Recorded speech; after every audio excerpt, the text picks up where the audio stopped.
जून 2012 तमिलनाडु के एक छोटे से पुलिस स्टेशन में एक औरत दौड़ते दौड़ते आती है।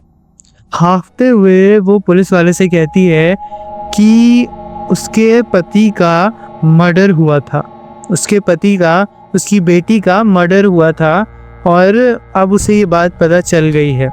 तो वो पुलिस उसके साथ चले और जो मर्डरर है, जो किलर है, उसे पकड़े। पुलिस पूछती है कि कब की बात है ये? तो वो औरत कहती है कि ये बात है दिसंबर 2008 की।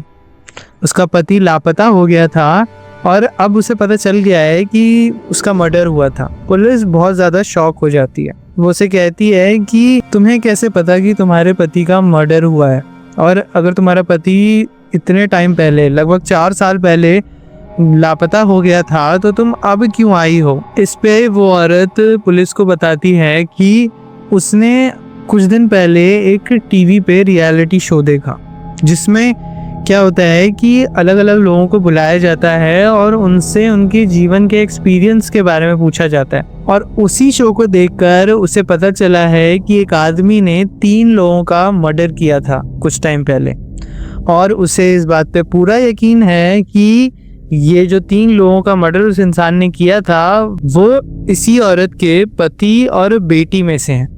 हम अपने आसपास कई तरह के रियलिटी शो और पॉडकास्ट देख सकते हैं, जो आजकल काफ़ी ज़्यादा ट्रेंडिंग भी हैं। इसमें क्या होता है कि गेस्ट को बुलाया जाता है और किसी स्पेसिफिक टॉपिक पर बातचीत होती है। उस बातचीत में वो गेस्ट अपने थ्रू आउट द लाइफ जीवन के एक्सपीरियंस जो उसने लिए हैं उसके बारे में भी डिस्कस करता है, और किस तरीके से उसकी लाइफ बदली, क्या क्या उसने किया, ये सारी बातें भी बताता है। इसी तरीके का एक वीकली टीवी रियलिटी शो था जिसमें यूथ को बुलाया जाता था और उसके पेरेंट्स को बुलाया जाता था, और इस पे डिस्कशन होता था कि जो यूथ लव मैरिज करना चाहते हैं उस पे उनके पेरेंट्स की क्या राय है, या उनके पेरेंट्स इस पे रेडी हैं कि नहीं। 17 मई 2012 इस दिन भी इस टीवी चैनल पर ये शो का एक एपिसोड शूट हो रहा था। उस दिन उस एपिसोड में एक 17 साल की लड़की भार्गवी अपने बॉयफ्रेंड जितेश के साथ आई थी। इस शो में भार्गवी और उसके बॉयफ्रेंड के साथ भार्गवी के पिता मुरुगन और उनकी वाइफ को भी बुलाया गया था। तो जब ये शो स्टार्ट होता है तो पहले तो नॉर्मल कन्वर्सेशन हो रही होती है, और भार्गवी भी बता रही होती है कि किस तरीके से उसे प्यार हुआ और किस तरीके से अब वो उसी जितेश नाम के लड़के से शादी करना चाहती है, जिसपे उसके पिता जो मुरुगन होते हैं वो बिल्कुल डिसएग्री करते हैं और वो कहते हैं कि नहीं, मैं ऐसा नहीं होने दूंगा और मैं इसके बिल्कुल ही खिलाफ हूँ। धीरे धीरे क्या होता है, कन्वर्सेशन थोड़ी ज्यादा गर्म हो जाती है, पेचीदा हो जाती है, और भार्गवी और उसके पिता में धीरे धीरे थोड़ी बहस भी होने लग जाती है। इसी बहस के बीच में भार्गवी उसी शो पर ये बात भी बोल देती है कि उसके पिता ने तो कुछ टाइम पहले 3 लोगों का मर्डर भी कर दिया था, तो वो कोई नहीं होते हैं उसे बताने वाले कि वो क्या करे और क्या ना करे।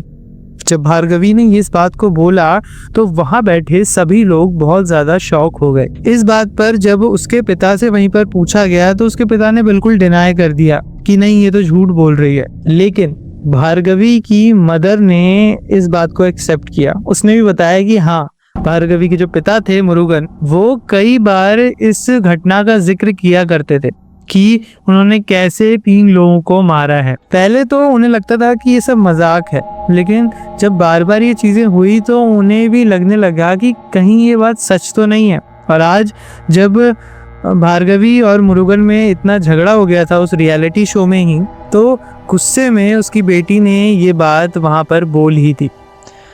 अब जब ये पूरा एपिसोड शूट हो जाता है ना, तो उस शो के जो प्रोड्यूसर्स होते हैं वो इसे होल्ड पे डाल देते हैं कि हम इसे सीधा ब्रॉडकास्ट नहीं कर सकते, पहले हमें ये जो डिटेल्स इस लड़की ने बताई इसे वेरीफाई करना होगा। जब भार्गवी से पूछा जाता है कि उसके पिता ने उसे मारा, उन 3 लोगों को मारा, तो उन्हें कहाँ दफनाया या उनका क्या किया, तो भार्गवी बताती है कि उसके पिता कहते थे कि उन्होंने उन 3 लोगों को मार के उसी के गांव के कुएं के पास उन्हें दबा दिया है जमीन के अंदर। जब ये पूरे जो प्रोड्यूसर्स की टीम थी उस शो की, वो उस गांव पहुंचे तहकीकात करने के लिए।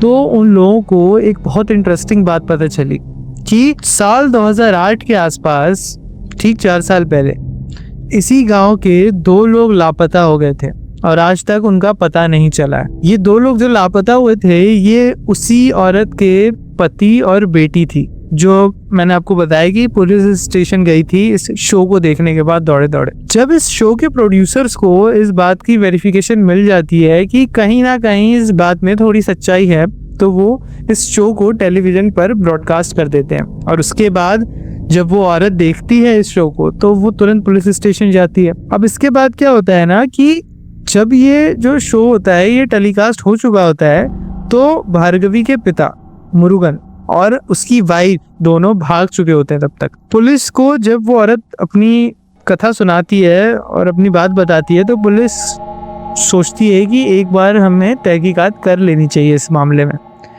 जब पुलिस जाती है उन लोगों को ढूंढने के लिए, तो मुरुगन और उसकी वाइफ पहले ही अपने घर से भाग चुके थे। उन दोनों को पकड़ने के लिए पुलिस से एक तरीका अपनाती है। पुलिस क्या करती है, एक फेक मीडिया प्रोड्यूसर की तरह उन्हें कॉल करती है और मुरुगन से कहती है कि हम आपका इमेज सुधारना चाहते हैं। आपने जो उस एपिसोड में बोला था, हम उस बात को नहीं मानते हैं और हम आपको मौका देना चाहते हैं कि आप अपनी बात को बताएं और जो आपकी तरफ की सच्चाई है उसे रखें। इस बात पे मुरुगन मान जाता है। वो पुलिस के जाल में फंस जाता है और पुलिस मुरुगन और उसकी वाइफ को पकड़ लेती है। हिरासत में लेने के बाद मुरुगन से पूछताछ की जाती है, तो मुरुगन पहले तो हर बात पे इनकार कर देता है। फिर क्या होता है कि उस शो में ना उसकी बेटी ने एक और बात बोली थी कि कुएं के पास उसके पिता ने उन लोगों को दफनाया था, ऐसा उसके पिता बताते थे।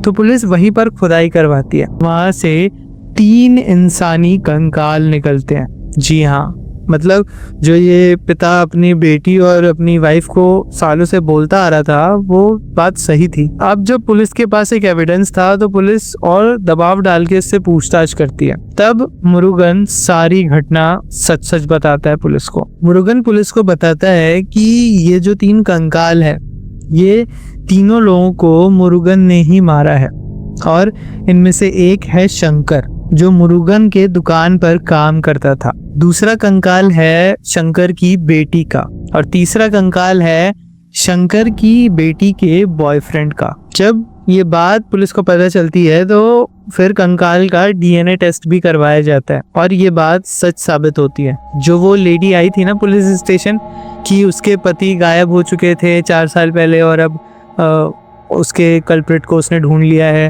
तो उस औरत के पति और बेटी का डीएनए जब इन कंकाल के डीएनए के साथ मैच किया जाता है, तो पता चलता है कि ये कंकाल उसके हस्बैंड और बेटी का ही है। उसके बाद मुरुगन बताता है कि शंकर उसी की दुकान पर काम करता था 4 साल पहले। शंकर और मुरुगन में काफी अच्छी गहरी दोस्ती भी हो चुकी थी। एक दिन क्या होता है कि शंकर को पता चलता है कि उसकी बेटी लवन्या एक लड़के से प्यार करती है।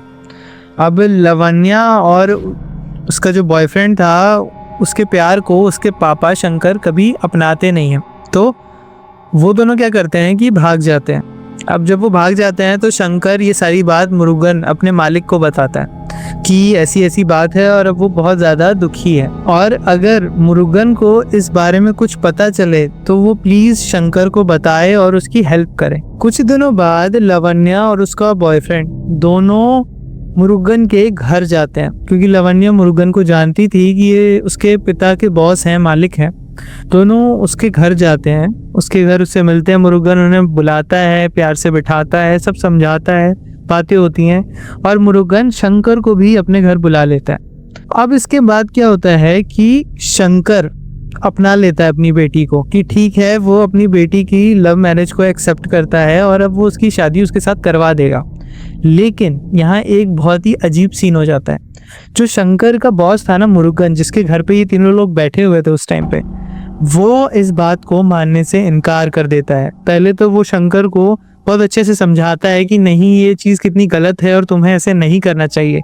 लेकिन फिर शंकर कहता है कि अब वो उसकी बेटी है और वो क्योंकि अब बड़ी हो चुकी है, बालिग है, तो अब वो उसे फोर्स भी नहीं कर सकता। अब ये सारी बातें सुनकर मुरुगन को काफ़ी ज़्यादा गुस्सा आ जाता है और वो क्या करता है, गुस्से में आकर तीनों का मर्डर प्लान करता है कि अब वो इन तीनों को मार देगा और यही उनकी असली जगह है। पहली रात जो मुरुगन होता है वो शंकर को शराब में जहर डाल के पिला देता है और इससे क्या होता है कि शंकर की मौत हो जाती है और वो शंकर को उसी कुएं के पास जाके दफना देते हैं। अगले दिन जब उसकी बेटी पूछते हैं और उसका बॉयफ्रेंड पूछते हैं कि वो कहाँ गए, शंकर कहाँ गए, तो मुरुगन बताता है कि वो किसी काम से शहर के बाहर गया है। उसके बाद उसी रात मुरुगन क्या करता है, खाने में जहर मिलाकर लावण्या और उसके बॉयफ्रेंड को भी मार देता है और उनको भी ठीक उसी जगह कुएं के पास दफना देता है। और 4 सालों तक किसी को नहीं पता चलता है कि वो लोग कहाँ गए